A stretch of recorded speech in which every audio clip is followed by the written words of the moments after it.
Doing laziness right. The Oxford English Dictionary defines laziness as being unwilling to work or to be active, doing as little as possible. This single definition has been used by a myriad of parents throughout the years to attack their lazy sons and daughters, and I'm sure you've heard a couple of these. Lazy people don't become successful. Work hard and become a leader. Be lazy and never succeed. A lazy person with all the talent will never beat a hardworking person. Be more like your sister, she's a hard worker. Offer the lazy an egg and they'll want you to peel it for them, just to mention a few. You probably get the gist of the whole construct of laziness from those quotes. Essentially, anyone who practices laziness has condemned themselves to a life of mediocrity, and as a result, they'll never be successful. And of course, they can't do anything for themselves and inherently leech on everyone else around them. You know, like the guy in high school who for some reason never did his homework and would always copy someone else's work. However, in today's video, we'd like to look at both sides of the coin that is laziness. How is laziness bad? Is there an acceptable, even necessary type of laziness? What exactly is creative or strategic laziness? Why laziness is frowned upon? Let's start off here.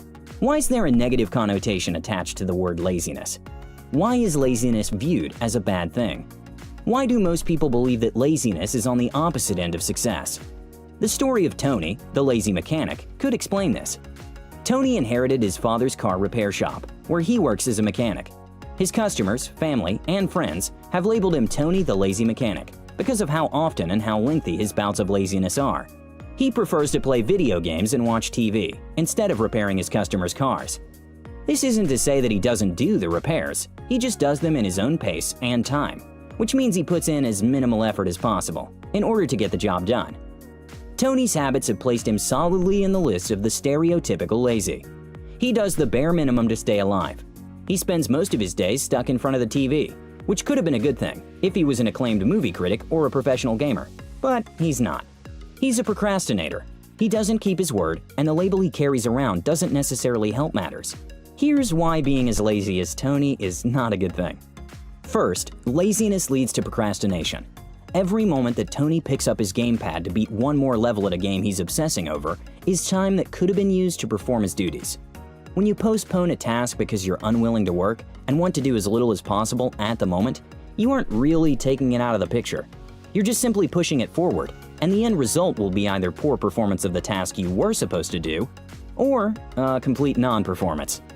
This procrastination leads to a lack of reliance on you as a person and on the duties that you're tasked to perform.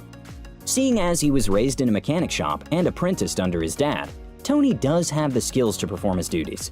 However, his lazy habits have made him unreliable as a friend, family member, and a mechanic.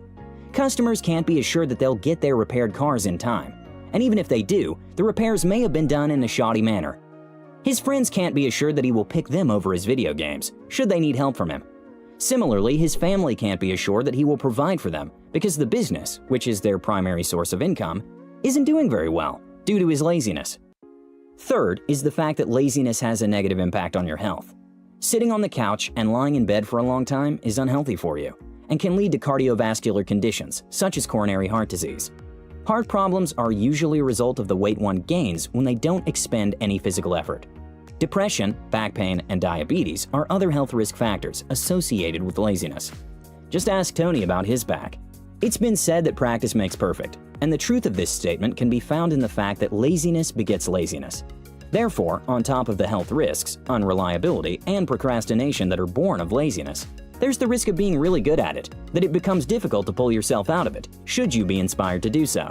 You probably don't think much of Tony the mechanic at this point. It's only fair then that I mention that he doesn't like the lazy mechanic label much. Sometimes he genuinely does want to pull himself up by his bootstraps and ditch all his lazy habits for good ones. Instead, he finds himself pulled back to the lazy habits he's practiced over the years and is now a pro at. That's not to say it's impossible for Tony to stop being lazy. It just would take a lot of conscious, deliberate effort and time in order for him to manage to free himself of this vice. Finally, and even more concerning, is the effect that laziness has on your mind. When you're constantly lazy, your mind becomes weak, as it's used to making the easy choice to just sit back and do nothing. Therefore, after a long period of practicing laziness, you'll find that your motivation to do things is short-lived, even when the potential benefits are great. You'll find it easier to remain in the same stagnant position than to do anything to change the status quo. If you think that you fall into the same category of laziness as Tony here, Check out the next video in this series, where we'll be talking about how to stop being lazy. For now, let's look at the other side of the coin that is laziness. What exactly is strategic laziness? Watching TV like Tony the Mechanic is not a bad thing. Neither's playing video games. In fact, spending a whole day switching through distractions like the TV, your mobile phone, and video games can be a healthy thing. But this is only possible if you are creative and strategic with this laziness. Laziness is a lost art. Long hours of hard and perfect work seem to be the current standard for success. If you spend your weekend binging a TV show instead of carrying your work home, it's strange. If you don't aim for perfection in the office, you're not performing optimally. As such, any type of laziness practiced by a person is frowned upon and viewed as a negative thing. Have you heard of the Pareto principle? No? Yes? Essentially, this principle states that 80% of the effect in a situation usually comes from 20% of the effort expended.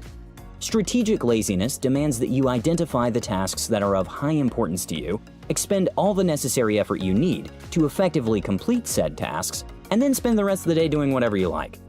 The trick here is in separating the tasks that drain us of energy without helping us achieve the results we want, and the tasks that could demand a lot of our attention and energy, but would give us the most results. Catherine is a master pro at to-do lists. She may not be a minimalist in her life. In fact, she does a little hoarding on the side. But her to-do lists are usually as minimal as it gets. The question she asks before putting down a word on her to-do list is whether the task is needed. Most of us are bombarded by never-ending daily to-do lists that contain tasks you might not really need to do. This usually results in either burning out after a day of doing everything and anything, or in absolute laziness because we are afraid of confronting the tasks. Be like Catherine. Make your to-do list as short as possible.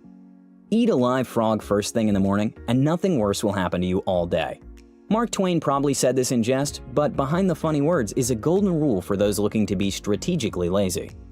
Brian Tracy, in his book Eat the Frog, talks about how you should confront your hardest and most time-consuming task first thing in the morning, and the rest will be pretty easy. When you eat that frog in the morning, you're also less likely to procrastinate and be lazy as a result. However, when you start with your simplest and least effort tasks, the frog seems scarier to eat as you think about it. Strategic laziness also calls for you to have breaks as you go through your day, in order to recharge and to maintain your productivity at optimal level. When she is working, Catherine takes a 30-minute break every 2 hours to look at her Twitter and to play a game on her phone. To an observer outside, 30 minutes every 2 hours is a waste of time and possibly lazy. However, these guilt-free breaks that Catherine takes enable her to slow her active brain down and let her subconscious do the crunching for a bit while she gets distracted. Furthermore, since it is scheduled in, the guilt that she would have experienced if she was looking at her phone as a distraction is absent. Finally, and this is an important aspect of strategic laziness, one should schedule in some free time in a week to just bask in the glow that is laziness. For Steve, weekends are sacred. He has a pretty tight schedule during the week, but when the weekend rolls through, he only allows himself to socialize with his loved ones, kick back and watch some football, and sometimes just sleep. His boss sometimes feels that Steve is too strict with his weekends and could maybe pick up calls from the person that pays him, even during the weekend. To that, Steve simply responds, "I could pick up your calls and do some heavily distracted, probably substandard work during the weekend, then not perform optimally during the week. Or, alternatively, I could do an excellent job during the week, which I am doing, and then not have you bother me when I'm binging on Netflix." The rule of enjoying laziness in your free time is being productive when you don't have the free time. Unwinding can only happen when someone is wound, not when they've spent their entire week on the couch, unproductive, and are now scheduling another week or 3 of free time. That's just being Tony lazy. In conclusion, laziness is not about its negatives alone, even though there is a bad type of laziness. Planned, or rather earned laziness, is beneficial to you, as it allows you to rest, plan, and be creative, while your mind is wound down. However, at Practical Wisdom, we also appreciate that strategic laziness is not exactly something you can start out of nowhere, especially if you are Tony lazy. In the next video in this series, we talk about getting out of the laziness muddle you're in and making the best of your time.